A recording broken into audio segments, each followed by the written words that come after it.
Let me speak to you honestly this morning. If you're over 40 and lately your mornings don't feel the way they used to, I want you to stay with me for the next few moments. Because this is not about motivation, and it's not about pushing your body harder. It's about understanding what your body is quietly asking for now. You're probably holding your morning coffee already, that first cup you've relied on for years. But here's a question most people never ask themselves.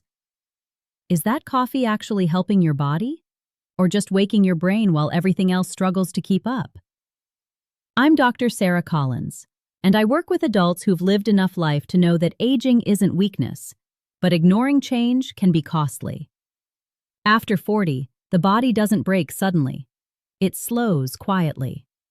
Blood flow becomes less efficient. Energy becomes inconsistent. And things that once felt automatic begin to require effort. Many people assume this is just age. It's not. It's physiology. Caffeine gives you a quick signal to feel alert, but it doesn't support circulation, hormone signaling, or cellular energy. In fact, plain coffee alone can sometimes make things worse. A sharp spike followed by a crash, leaving you more drained than before. That's why so many people tell me, I wake up tired. I lose momentum by mid-morning. I don't feel as connected to my body as I used to. If that sounds familiar, you're not alone. And you don't need extreme solutions. Before we go further, I'd love to know who I'm talking to. Drop a comment and tell me where you're watching from and your age. And if there's one issue you're personally dealing with, energy, focus, circulation, or motivation, write that too. I build future guidance based on real people, not assumptions. Now let's talk about what's really happening. After 40, your blood vessels naturally become less flexible. Nitric oxide, a compound your body uses to signal blood flow, declines steadily, and your cells don't convert fuel into energy as efficiently as they once did. Coffee doesn't fix any of that. But coffee can become a vehicle to support it. This isn't about adding something extreme. It's about small, intelligent adjustments to a habit you already have. One of the simplest places to start is with cinnamon, not for flavor, but for stability. A small amount of the right cinnamon helps regulate blood sugar response. Why does that matter? Because unstable blood sugar damages blood vessels over time, even in people who aren't diabetic. And damaged vessels mean reduced circulation where you need it most. When blood sugar stays steady, energy stays steadier too. Less jitter, less anxiety, less crash. People often tell me their coffee suddenly feels smoother, calmer, easier on the system. Another gentle addition is unsweetened cocoa powder. Not chocolate, not sugar. Pure cocoa. Cocoa naturally supports nitric oxide production, the signal that tells blood vessels to relax and open. That's essential for healthy circulation. As this signal declines with age, the body doesn't respond as quickly or as fully as it once did. Supporting that pathway doesn't force the body, it reminds it. Cocoa also has a subtle effect on mood and mental clarity. Not stimulation, alignment. A feeling of being more present, more connected, more engaged. If you've noticed that interest, drive, or mental sharpness isn't what it used to be, that matters. And it deserves attention, not dismissal. Again, if that resonates with you, comment below and let me know what you're personally noticing. These conversations guide what I cover next. The key idea I want you to understand today is this. Your body still knows how to function well. It just needs the right environment. We don't overwhelm it. We don't rush it. We support it. Coffee, when used intelligently, can become part of that support system instead of just a temporary stimulant. In the next part, we'll talk about an ingredient that works deeper, not on stimulation, but on hormonal signaling and motivation, especially important after 40. Make sure you're subscribed so you don't miss that. And take a moment now, tell me your age, where you're watching from, and the one thing you want to improve. Your input shapes everything that comes next. If you stayed with me this far, that already tells me something important about you. You're not looking for shortcuts. You're looking for understanding. After 40, the biggest mistake people make is chasing stimulation instead of support. More caffeine, more pressure, more forcing. But the body at this stage doesn't respond well to being pushed. It responds to being guided. That's why I want to talk now about something deeper than energy spikes. I want to talk about motivation, hormonal signaling, and mental clarity, the things people quietly miss but rarely say out loud. Many adults tell me, "I don't feel lazy, I just don't feel driven. I still care, but the spark isn't automatic anymore. I need more effort to feel engaged." That's not a character flaw. That's biology adapting to time. Inside your body, there's a communication center, a connection between the brain and hormone-producing systems. Over time, stress, poor sleep, inflammation, and nutrient depletion weaken those signals. When the signal weakens, motivation follows. This is where adaptogens come into the conversation. An adaptogen doesn't force change. It helps the body adapt to stress and restore balance. One of the most respected natural adaptogens used for centuries is maca root. Maca doesn't add hormones to your body. It helps your body communicate better with itself. People often misunderstand this and expect an instant physical reaction.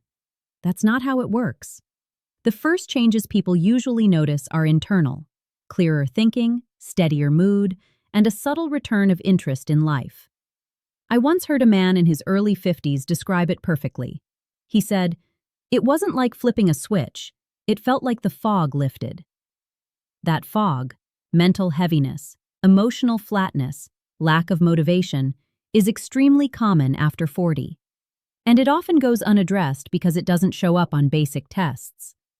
Maca supports the brain's signaling centers, especially the ones responsible for balance, drive, and resilience. Over time, when those signals strengthen, the body follows. This matters because motivation is not willpower, it's chemistry. If you've ever wondered why you want to want things again, that's the signal system asking for support. And yes, maca can be added directly to coffee. It has a mild, nutty taste that blends well and doesn't overwhelm. You start small. You let the body respond at its own pace. If motivation, focus, or emotional flatness is something you've noticed, write "motivation issue" in the comments and include your age. It helps me tailor what I share next. Now let's talk about another piece most people overlook completely: fuel. For years, many adults were taught to fear fat. Low-fat diets became common. But hormones, especially the ones responsible for strength, confidence, and vitality, are built from fats. When the body lacks quality fats, it struggles to produce what it needs. This is where coconut oil or MCT oil comes in. Adding a small amount to coffee doesn't make it heavy. When blended properly, it creates a smooth, steady source of energy. Not a spike, a foundation. MCTs are processed differently from other fats. They're quickly converted into usable energy, especially for the brain. That's why people often report clearer thinking, fewer cravings, and longer-lasting focus. Another important effect is how fats slow caffeine absorption. Instead of a sharp rise and crash, energy becomes more even. Seniors often tell me they feel calm but awake, not wired or anxious. If you've ever felt shaky or irritable after coffee, this matters. This isn't about drinking oil for the sake of it. It's about giving your body the raw materials it needs to function well. Again, start small. Let the body adjust. Support always works better than shock. At this point, I want to pause and speak directly to you. If any of this feels familiar, the energy dips, the mental fog, the quiet frustration, you're not failing. You're adapting. And adaptation can be guided. Take a moment now and comment below. Where are you watching from? What's your age? And what's the one thing you most want to improve right now? Those answers shape what comes next.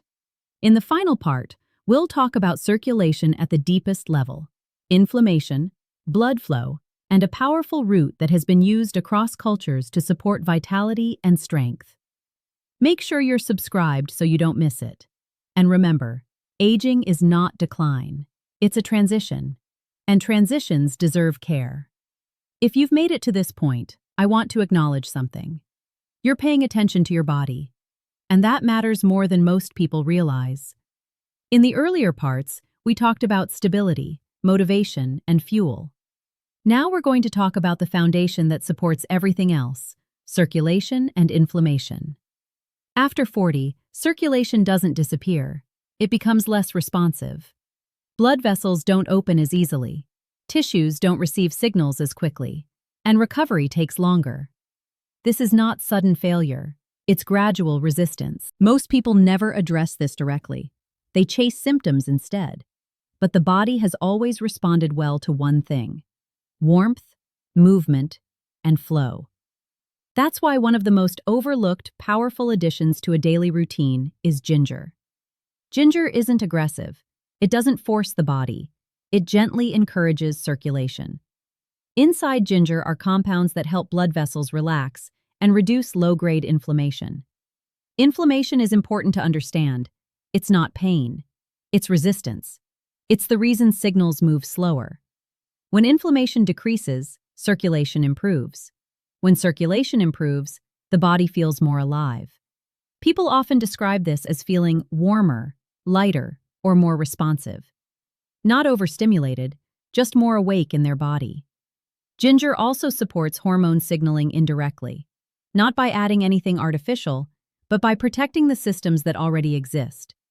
When oxidative stress decreases, production systems work better. This is why ginger has been used across cultures for centuries, not as medicine, but as daily support. A small amount is enough. A thin slice or a quarter teaspoon of powder. You don't need more. Seniors do better with consistency, not intensity. Now I want to step back and help you see the bigger picture. None of what we've discussed is about chasing youth. It's about maintaining dignity.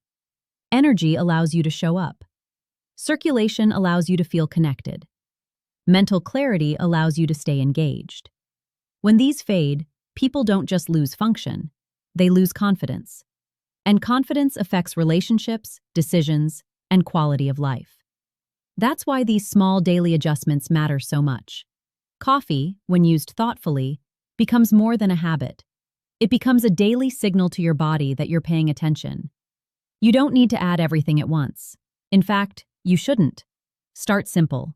Cinnamon for stability, cocoa for circulation, maca for motivation, healthy fats for fuel, ginger for flow. One change at a time. Observe. Respect your body's feedback. I strongly encourage you to keep a simple journal for the next 30 days. Nothing complicated. Just a few notes each morning and evening. Energy, focus, mood, physical responsiveness. Patterns become clear very quickly when you start observing. And let me say this clearly. This is not about replacing medical care. It's about supporting your body so medical care works better when needed. If you're on medication or have specific conditions, always consult your healthcare provider before making changes. Support works best when it's coordinated, not isolated. Now, before we close, I want to hear from you. Comment below and tell me, where are you watching from? How old are you? And what is the one issue you most want guidance on right now? Energy? Circulation? Focus? Motivation? Your answers shape what I cover next. I don't create content in isolation. I respond to real people. And if you found value in this series, make sure you're subscribed. Not because of algorithms, but because these conversations continue, and they build on each other. Aging is not something to fear. It's something to navigate intelligently. Your body is still capable. It's still responsive. It just needs support instead of pressure. This daily coffee ritual, something you already do, can become a quiet act of self-respect. And over time, those quiet acts add up.